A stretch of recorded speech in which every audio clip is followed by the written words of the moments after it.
The Cars series is an anomaly.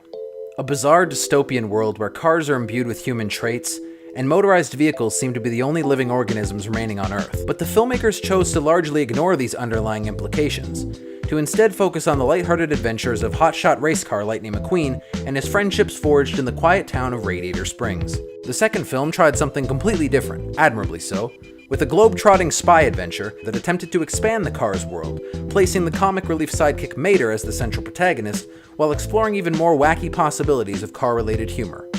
But everyone hated that one, so now we're going back to basics with another story focused on racing, with Lightning McQueen front and center, Mater sidelined almost entirely, and a new rookie that is looking to steal McQueen's thunder. Cars 3 follows the familiar template of the classic sports comeback story. Our events pick up with Lightning McQueen, voiced once again by Owen Wilson, well into his racing career, and perhaps nearing the end of the road as he struggles to keep up with the new crop of racers, spearheaded by the cocky rookie Jackson Storm, voiced by Armie Hammer, clearly meant to mirror the hot-headed attitude of McQueen in the first film. After a devastating wreck seen in all the trailers, and with the help of an eager young trainer Cruz Ramirez, voiced by Cristela Alonso, he must learn to reinvent his strategy with the methods and technologies available to the racers of today. Did you know people get old? That's just a fact of life, and it's presented in this film warts and all. Despite the countless old man jokes, or old car jokes, thrown at the expense of Lightning McQueen, Cars 3 really does make you stop and realize that we will all get old, and eventually be replaced with younger, hotter, stronger people in our respective fields. The filmmakers really cut to the core of the inadequacies that come along with aging. Perhaps best exemplified in the scene where Lightning first attempts the racing simulator. This vast representation of the ways that modern technologies have become essential to the cultivation of skill. You know, through a lot of the film, Lightning McQueen is completely out of his element and struggling to keep up with the rapid changes in his industry. It kind of reminds me of a similar situation in the real world. Hello, good afternoon, class. My name is Mr. Lassiter, and today is Iron 101. Welcome, everybody. Now, if you can please turn to page number 1 in your textbook. We're gonna get started today. Once there was this rookie race car named Lightning McQueen. Once upon a time, there was an up-and-coming animation studio known as Pixar. He burst onto the scene with his signature catchphrase, "Ka-chow!" and went on to dominate with his fresh approach to racing. They burst onto the scene with their signature animated classic Toy Story and went on to dominate the animation industry with their fresh new approach to storytelling.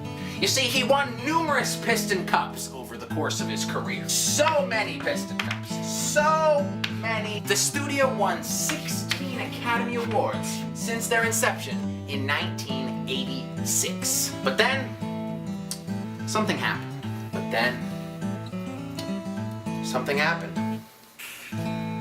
He got too comfortable.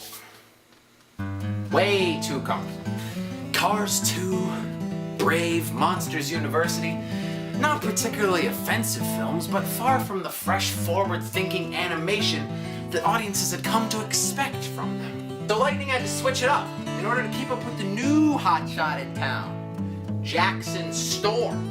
So now, Pixar has to switch it up in order to keep up with the new animation powerhouse in town, Illumination.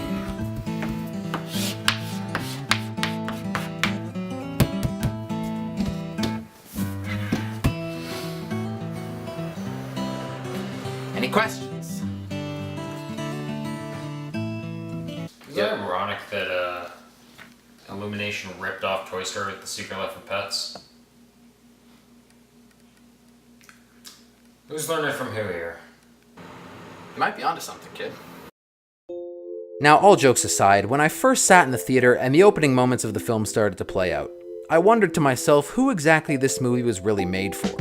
Obviously, the kids love the cars, fast-paced animation, and on-the-nose slapstick humor, but I feel like the intricacies of the plot and themes would go over anyone's head who is not over a certain age. But that really is what Pixar is best known for. Depth that reveals itself over time. I think of the experience revisiting Toy Story 2 a few years back as an adult. I had never noticed the sheer amount of existential quandaries Lasseter presents us with. And here the same thing can be said. I have enough existential anxieties as it is, Pixar, without the cute characters and flashy animation reminding me of my inevitable doom. The truth of the matter is, the Cars films have always been the outcasts of the Pixar family. Outshined by their older siblings Finding Nemo and The Incredibles, and downright embarrassed by their younger siblings Wall-E and Inside Out.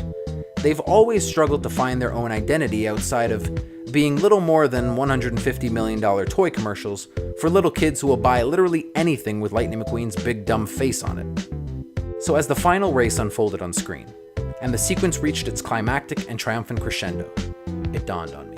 As the racers crossed the finish line and the cheers of the stadium filled the world of the film, tiny hands pressed together throughout the theater.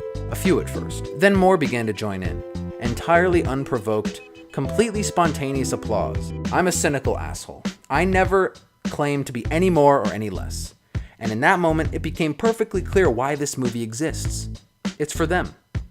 The little kids who see Lightning McQueen as a hero, a role model, a cultural icon, who can look past the plot contrivances and tone-deaf humor, who laugh at Mater's silly accent, and gasp when their favorite characters are in peril.